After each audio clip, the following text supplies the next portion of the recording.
back to another stunning episode of our educational analysis series. Today, we're diving into one of the most innovative players in the global automotive space, KPIT Technologies Limited.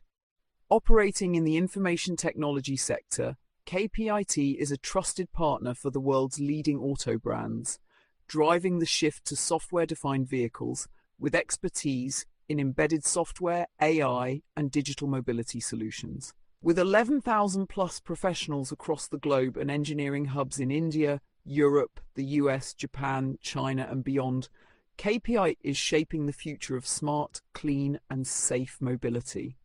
With a market capitalization of 34,794.30 crore, KPIT continues to grow its presence and impact in the mobility space. From strategic partnerships with companies like Renault and ZF Technologies to acquisitions across Germany, the UK, and Switzerland, KPIT is expanding its global footprint and technological leadership. Let's move on to the details of the shareholding pattern and see how it gets even more interesting. All right, now let's take a closer look at the shareholding pattern of KPIT Technologies. So here's what we found. Promoters hold the largest share, around 39%. That's a strong sign of commitment from the founding group.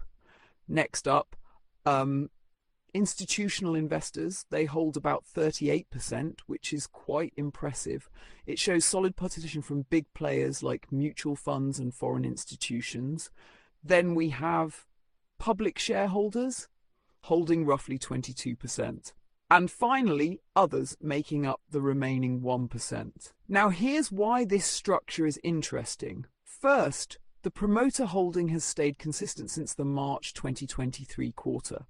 That kind of stability often reflects long-term confidence in the company's direction.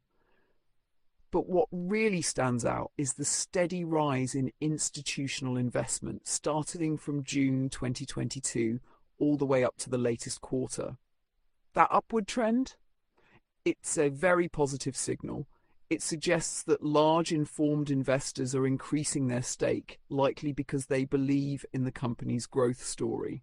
So overall, this is a balanced and healthy shareholding pattern with strong backing from promoters and rising interest from serious institutional players. Let's now talk about the fundamental strength of KPIT Technologies. When we look at the financials, one thing is crystal clear. Growth is the key strength of this stock, and maybe that's why institutional investors are closely tracking it. Over the past 5 years, KPIT has shown consistently strong sales and profit growth. That kind of performance is hard to ignore. Based on our model, we gave it a solid 8 out of 10 in terms of fundamentals. Now, if we talk about its financial trend, metrics like sales growth, profit growth, quarterly operating margin, and net profit margin have all been quite impressive. This clearly shows that the company is growing consistently and, more importantly, profitably. But here's where it gets even better. Let's talk about profitability ratios. Each of these tell us how efficiently the company is running. First, ROCE, or return on capital employed, it's strong. Then ROE, return on equity, also performing really well. And ROA, return on assets, again, solid performance. We also looked at earnings yield, operating margin, and net profit margin, and all of them are showing exceptionally good numbers. So all in all, KPIT stands out as a fundamentally strong company, and that strength is also reflected in its stable and growing shareholding pattern. All right, now let's talk about some upcoming important price levels that could act as a strong demand zone for KPIT Technologies. You might want to add this stock to your watch list and carefully observe how it behaves around these zones. But of course, always do your own analysis before making any decisions.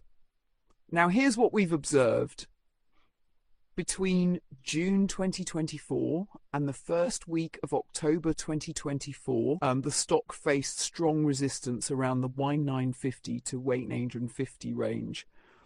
The bearish trend during that period was quite aggressive, so much so that the stock even broke its long-term trend line. As of now, it's trading around 1275. But here's where things get interesting.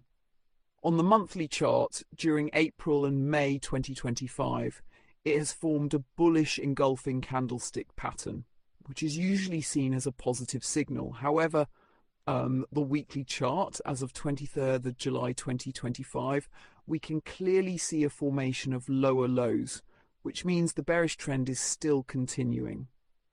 So what's likely?